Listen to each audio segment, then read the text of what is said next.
Bienvenidos a Gestores Perú. Esto es el curso de especialización en contrataciones del Estado. Estamos en la sesión número 6, métodos del procedimiento de selección. Vamos a tratar ahora la contratación directa, ¿no? Dentro de los procedimientos de selección, la contratación directa.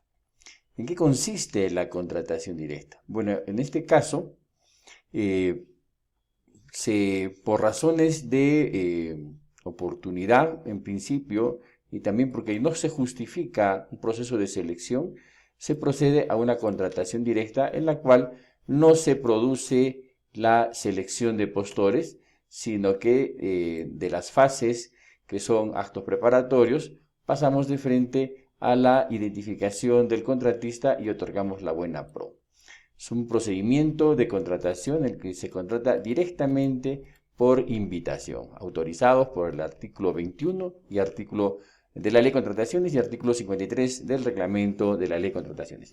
Pero, ¿cuáles son las razones que justifican no proceder a una selección? Hemos visto cómo la Constitución del Estado establece que toda contratación tiene que hacerse por licitación pública.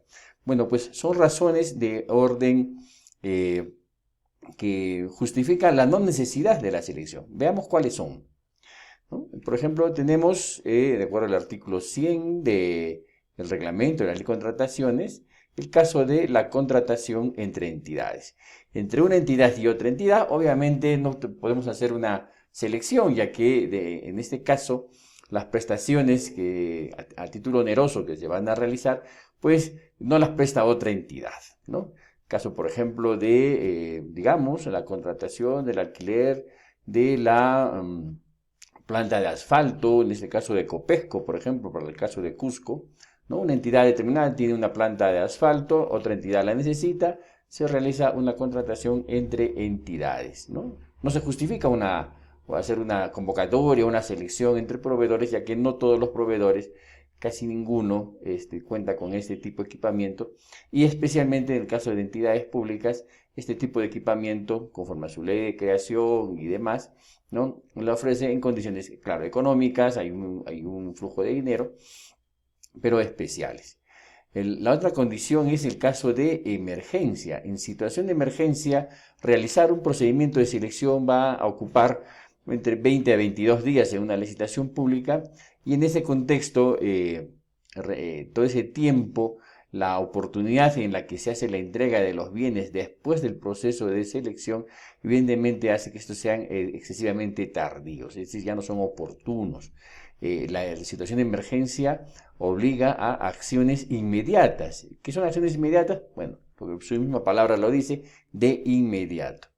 La otra situación es la de desabastecimiento, que coloca a la institución en una posición de casi, digamos, impedimento para realizar sus actividades.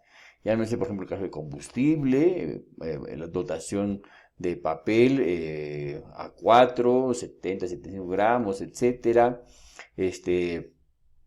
toner para las impresoras, etcétera, ¿no? Una situación, el tema ahora de la Internet, la conexión de los servicios de Internet, ¿no? Obligan a una acción también inmediata. Realizar un procedimiento implicaría que esta inmovilización de la institución se prolongue por todo ese tiempo. Entonces, por razones de costo-beneficio, la ley autoriza que por desabastecimiento que impide el funcionamiento de la entidad, se obvie el tema del proceso de selección, por supuesto sin perjuicio del deslinde de responsabilidades.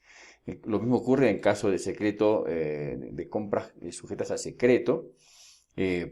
Publicar la publicar la convocatoria implicaría que se conozca algunos aspectos que mañana más tarde podrían significar que el enemigo pueda, o enemigos del Estado, determinar la capacidad operativa de las Fuerzas Armadas, ¿no?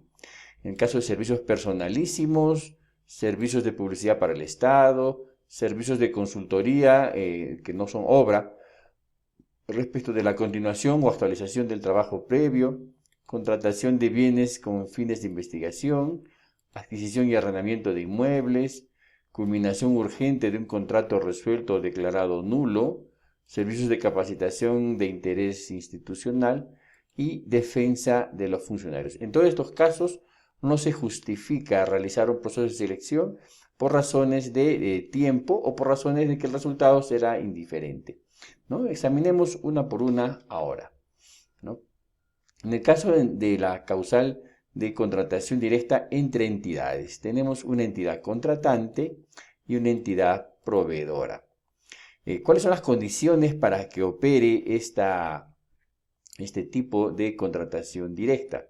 Primero, que la entidad proveedora no sea una empresa del Estado, ni una entidad que realice actividad empresarial de manera habitual, que la contratación resulte técnicamente viable para satisfacer la necesidad y que en razón de costos de oportunidad la contratación resulte más eficiente, ¿no? Como mencionamos, el caso, por ejemplo, del alquiler de maquinaria, ¿no? Hay algunos gobiernos locales que cuentan con un buen pool de maquinaria y vía contratación directa lo podrían dar en arrendamiento a otras sin que vaya a afectar sus actividades internas, ¿no? Entonces, en ese sentido hay que diferenciar la contratación entre entidades del convenio de colaboración. En el convenio de colaboración del que nos habla el artículo 5 de la ley de contrataciones, es un caso de que no inaplica la ley de contrataciones, no se aplica a los casos de convenios de colaboración. Es distinto de la contratación entre entidades, en los cuales sí existe un pago. En el caso de los convenios de colaboración no existe un pago. Es una contratación sin tráfico dinerario, ¿no? El convenio también es sin fines de lucro y es para bienes y servicios propios de la función que por ley le corresponde, ¿no? En el caso de la contratación entre entidades, hay una finalidad lucrativa, hay un procedimiento de selección sujeto a la ley de contrataciones, el artículo 27 de la ley, y para la provisión de bienes, servicios u obras en forma más eficiente y técnicamente viable. Son dos supuestos distintos. Muy bien, vamos ahora a la causal de contratación directa por desabastecimiento. En primer lugar, ¿cómo definimos un desabastecimiento? Es una situación extraordinaria, imprevisible, que determina la ausencia inminente de un bien, un servicio o una consultoría en general, y que compromete de forma directa e inminente la continuidad de las funciones y servicios y actividades o operaciones que la entidad tiene a su cargo. Es decir, queda inmovilizada en razón de la ausencia de este bien, servicio o consultoría. En caso de bienes, por ejemplo, como hemos señalado, el combustible, para poder operar adecuadamente, por ejemplo, los servicios de saneamiento básico, recolección de residuos sólidos, un servicio, el de conexión a Internet, ¿no? Que permite también el funcionamiento de la entidad. Esta contratación se permite por una cuantía y por un tiempo estrictamente necesarios para atender la situación de desabastecimiento. Muy bien. ¿Quién realiza la contratación? La realiza pues el órgano encargado de contrataciones. ¿Y cómo dimensiona la cantidad a contratar de respecto de aquello estrictamente necesario, ¿no?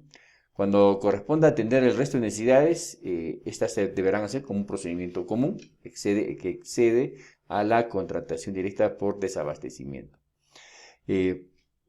Cuando no corresponda realizar un procedimiento de selección, es decir, cuando estemos frente a una contratación menor o igual a 8 UITs,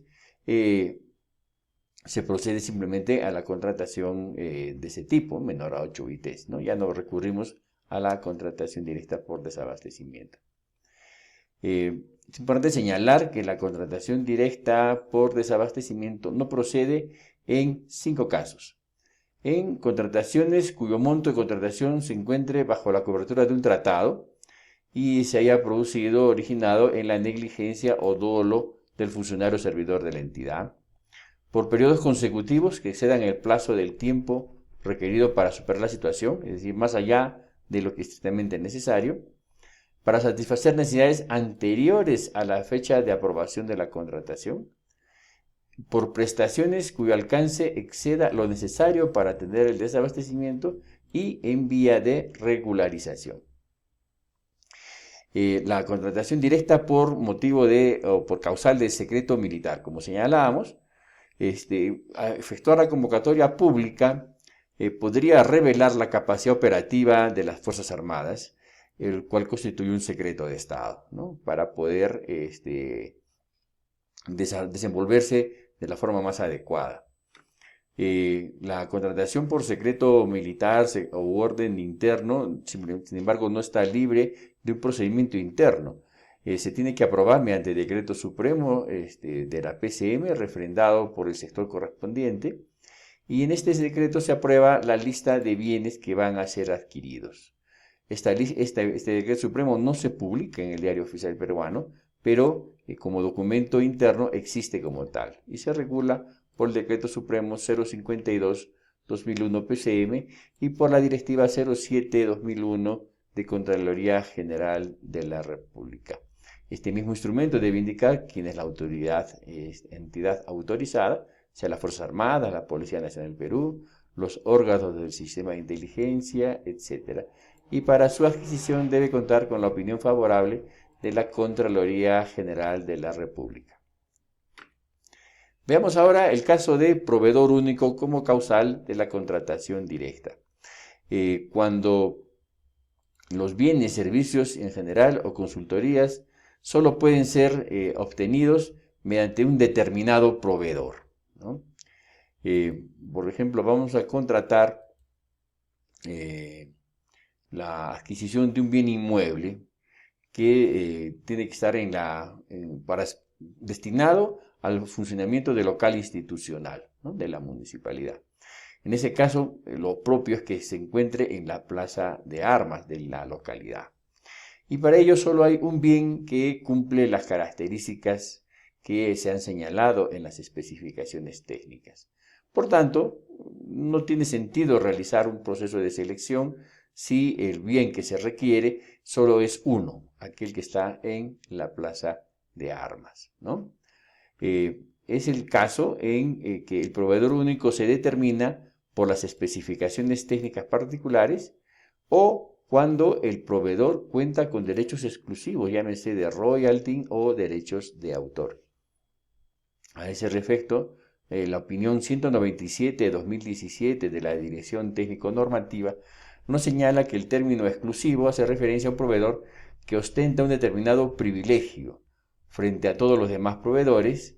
Este privilegio puede consistir en estar autorizado para comercializar un determinado bien o servicio en el mercado nacional. Esta es la carta de representante de una marca, ¿no? Que es el caso también para proveedor único. Muy bien. ¿Qué documentación sustenta la existencia de un proveedor único? En primer lugar, la indagación de mercado, donde se verifica si existe o no pluralidad de postores. Y si no existe pluralidad de postores, entonces estaremos frente a una causal de contratación directa por proveedor único.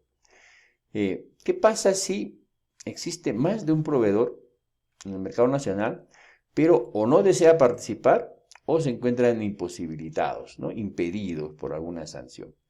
Bueno, la opinión 170/2018 de la Dirección Técnico-Normativa señala que la pluralidad de postores no se cumplirá cuando los proveedores se encuentren imposibilitados de ser participante, postor, contratista y o subcontratista en la oportunidad en la que se lleva a cabo el proceso, o haya manifestado de forma indubitable su voluntad de no contratar con las entidades del Estado. Entonces, en estos casos procede que la contratación se realice mediante contratación directa por proveedor único. En el caso de servicios personalísimos, nos encontramos ante dos situaciones.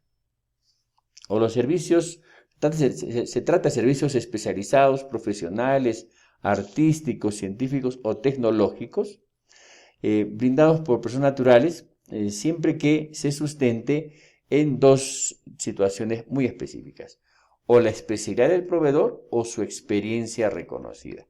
El tema de la especialidad es en los títulos profesionales de cualificación profesional y no necesariamente ellos, sino también en la experiencia reconocida. Es un servicio personalísimo, ¿no? no cabe en estos casos la subcontratación, porque la subcontratación supone que la prestación la va a ejecutar un tercero distinto del seleccionado. Y hemos seleccionado a este postor específicamente por sus calificaciones en la especialidad y en la experiencia reconocida. Bien. En caso de los servicios de publicidad del Estado, también es una causal de contratación directa sin mediar el proceso de selección. Para servicios de publicidad del Estado, medios de comunicación televisiva, radial, escrita o cualquier otro medio, como ahora a través de la Internet, y para difundir un contenido determinado a un público objetivo.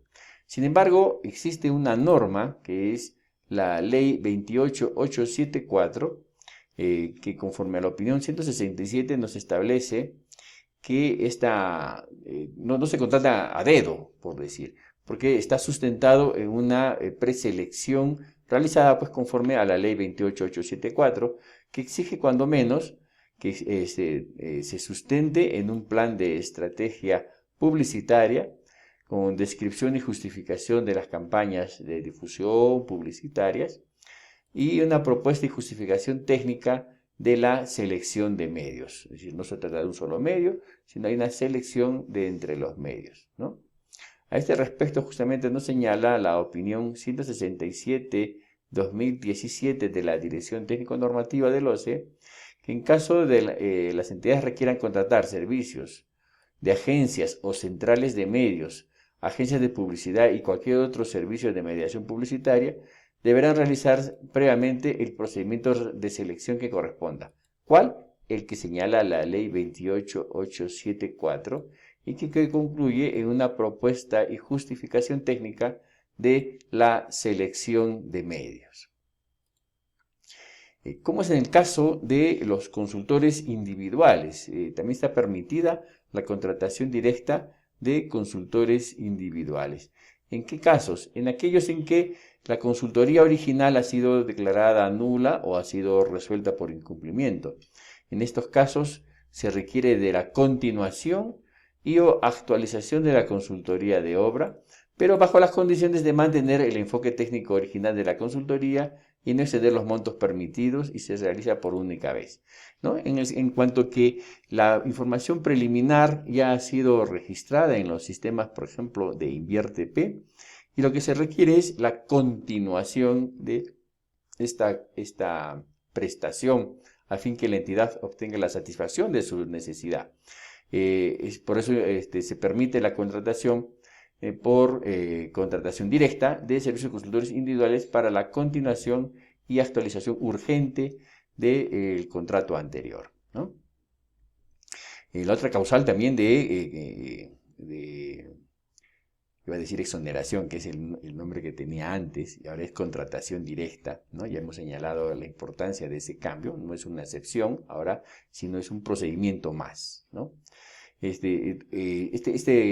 causal es nueva en función de la contratación de bienes, servicios y consultorías en general para fines de investigación, experimentación o desarrollo científico, ¿no? ¿Quiénes pueden hacer esta contratación?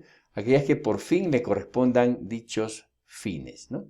Los gobiernos locales, de acuerdo a la Ley Orgánica de Municipalidades, ellos fomentan la investigación y la aplicación de nuevas tecnologías a las actividades propias del territorio, llámese agricultura, pesca, etcétera, ¿no? Entonces, una investigación de este tipo requiere contratación de bienes, esta estaría dentro de esta causal. La condición básica es que el resultado de la investigación debe pertenecer a la entidad. Tenemos otra causal de contratación directa por razón de adquisición o arrendamiento de inmuebles. Ya lo habíamos señalado. Si un determinado inmueble en una determinada locación, ubicación, es requerido para sea su adquisición o su arrendamiento, bueno, pues se contrata vía la contratación directa, que supone la omisión del proceso de selección porque no habría ningún otro bien inmueble que cubra las necesidades de la manera que que se ha seleccionado las cumpla. Evidentemente está sujeto no solo a justificaciones, sino a la fiscalización posterior, ¿no? Y por último, también tenemos el caso de los servicios especializados en defensa legal, contable, que como le señalábamos, conforme a la ley Servir, la ley 30057, los funcionarios, exfuncionarios, servidores y demás, tienen pues este derecho a que la entidad contrate sus defensores. Respecto de cualquier acción, no, respecto de aquellas acciones que conforme a ley han sido parte de sus facultades y en el desempeño de sus funciones han desarrollado y tomado decisiones respecto de las cuales, desde el punto de vista técnico sectorial, se requiere de esta especialidad. Por ejemplo, caso de Ocinermin, que trabaja tanto en el tema minero, de los gases, del gas, perdón, así como de los combustibles, ¿no? En el eventual caso de una decisión sea controvertida y ésta llegue hasta las instancias del Poder Judicial, será necesario y está permitido que la entidad contrate a los abogados, asesores contables o económicos que permitan la mejor defensa de este funcionario, porque en el fondo la defensa de este funcionario tiene que ver con la defensa de los intereses de la propia entidad. Muy bien. En el caso también de los contratos que hayan sido declarados nulos o resueltos y exista una urgente necesidad de la continuación del mismo, hemos visto que en la ley de contrataciones vigente, el hecho que se someta a arbitraje o a conciliación la nulidad o la resolución contractual no impide a la entidad continuar con la actividad, ¿no?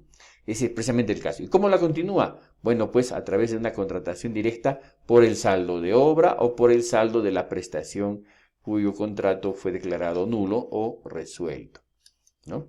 Es una flexibilidad que se agrega en función del principio de gestión por resultados, evidentemente, ¿no?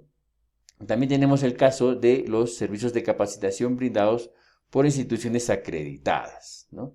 En cuanto que existen instituciones específicas y de especialización en materia de gestión pública, especialmente para la evaluación, acreditación y certificación de la calidad educativa, ¿no? Estas instituciones están dentro de este marco de legislación y en razón de ello y sus cualidades pueden ser seleccionadas para brindar los servicios de capacitación a determinadas entidades.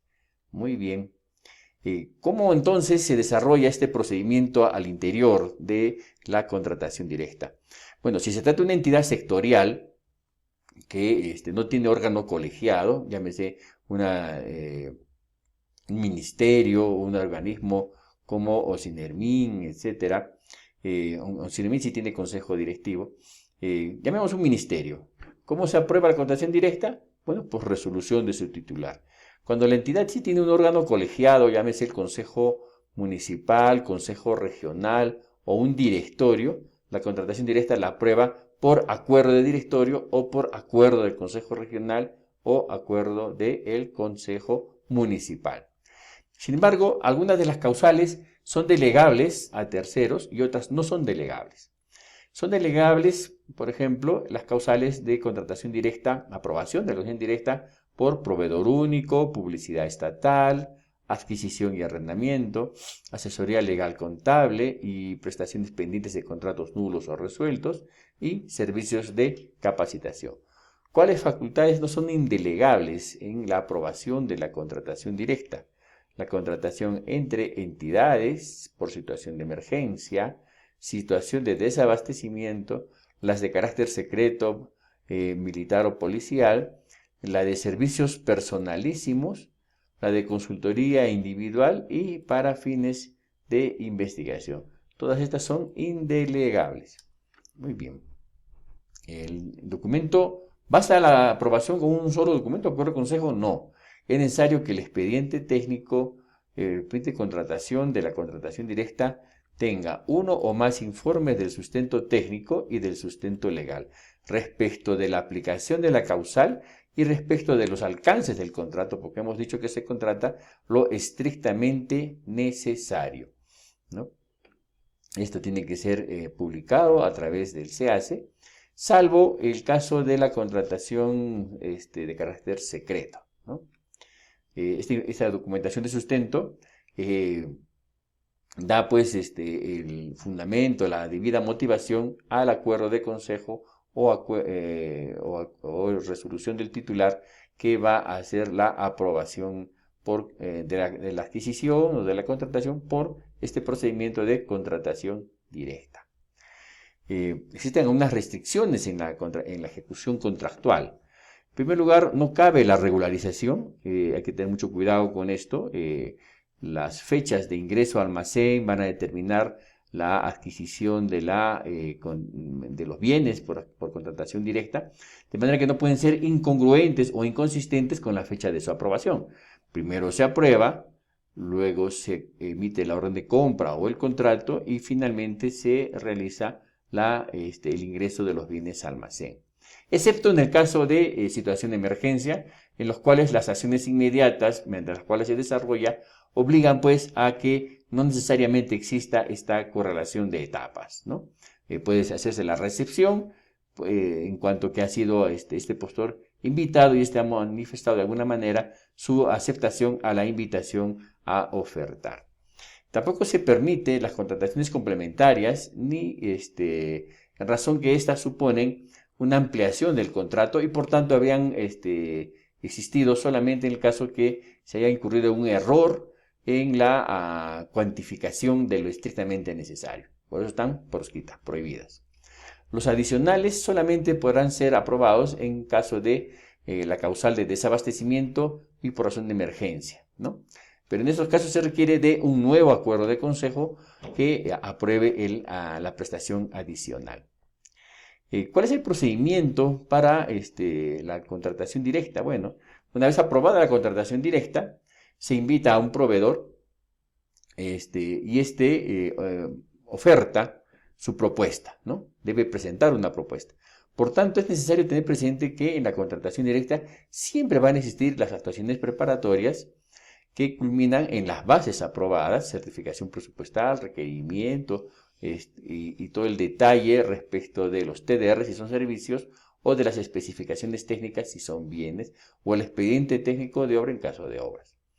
Y el proveedor presenta siempre una oferta, es decir, presenta una propuesta, mediante la cual acredita el cumplimiento de los requisitos de habilitación de las bases y de las características que está ofertando del bien que deben coincidir con las del requerimiento y con las que también deben coincidir con las que están en las bases, ¿no? Muy bien. Con ello entonces hemos concluido esta exposición en materia de contratación directa, que es uno de los procedimientos de contratación. Vemos que la ley le ha quitado el carácter de excepcionalidad. En nuestra siguiente sesión trataremos sobre los las etapas, perdón, del proceso de selección, donde la principal etapa para los proveedores es la de presentación de propuestas y también la de consultas y observaciones conforme lo vamos a seguir. Lo invitamos a continuar. Muchas gracias.